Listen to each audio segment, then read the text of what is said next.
Hi guys. So I'm about to go into the city, spend some time with friends. I never like to um get dressed and do my makeup and do my hair. I like to have those things done when I'm recording. I never like to do that just because I'm always like, if I can multitask and kill two birds with one stone, perfect. So I was like, let me finally record a few minutes of my thoughts on getting older, a reframe. Like I said in the last episode, if you follow me on Instagram, I often will post images of celebrities or models who are defying the traditional archetype that society has created for us when we think about women um, in their decades past 30, even 30s, to be honest. If you go on TikTok, you'll often see millennials playing into this archetype that, once you're in your 30s, you're not cool and you're not as cool as a Gen Z, which I think is like just absolutely absurd. Um, and I was listening to Glennon Doyle's podcast um, yesterday, and she had on Alanis Morissette, who I love. I mean, as a musical artist, but also she is a huge mental health advocate. She is a self-proclaimed highly sensitive person, as am I, and an empath, as am I. I think most people that suffer with anxiety or depression um, are highly sensitive people and are empaths. It just can kind of be a difficult, dense energy experience that we have here. And I think that we're just very sensitive spirits and we need to create a life that represents that. But I digress on that.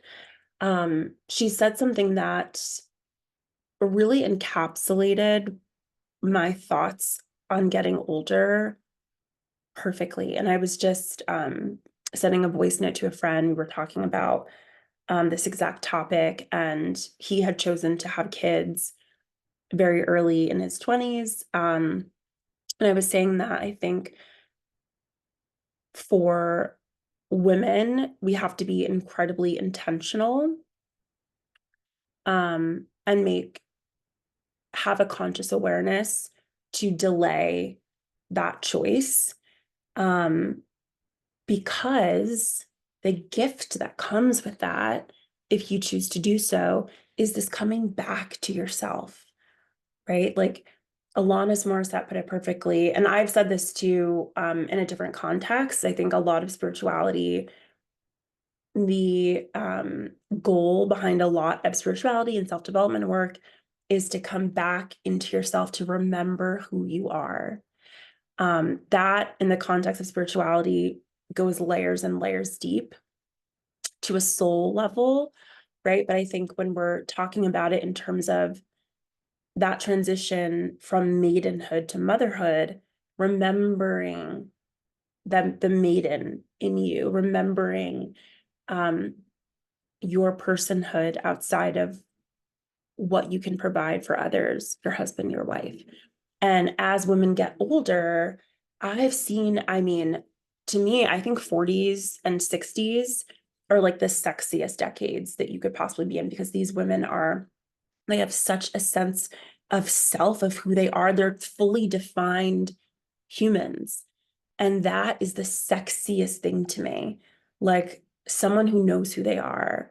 Um, Lacey from To Be Magnetic often uses the phrase expanders. I've used them before in the past. I think they are essential for any um, vision casting, any future projecting for your life that you would like to have, whether it be a career, whether it be a home, a partner.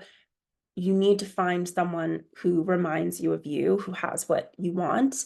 And I have an album full of expanders in their 40s, 50s, 60s, 70s, even 80s.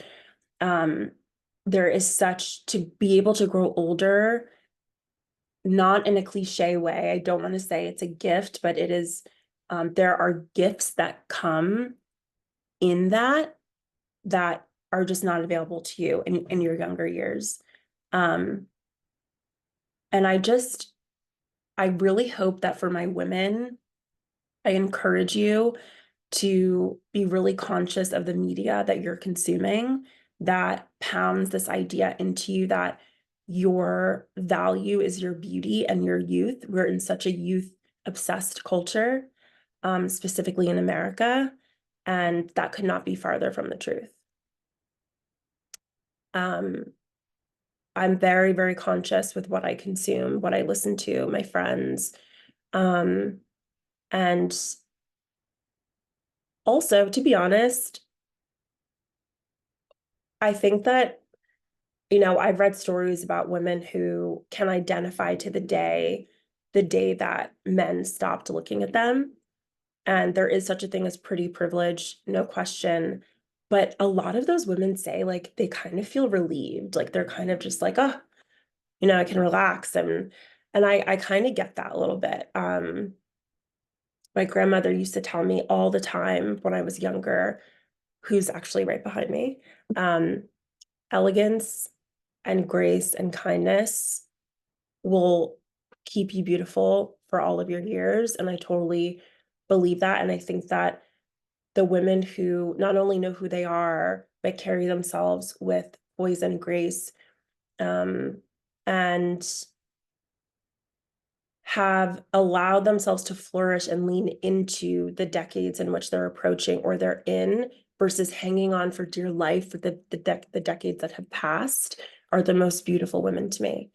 Um, for my men, I think this episode is less for men, it's more for my ladies. But just know it's all programming, it's all bullshit. There's so much to look forward to, and find those expanders who you've seen flourish in their older years, because it will open up an idea to your subconscious that perhaps it hasn't seen before. And that's everything, because it gives you something to look forward to. So this was a short and sweet one, but I hope it was helpful. And I love any ideas or requests for topics to talk about in the future on my next episode. And thank you so much for listening.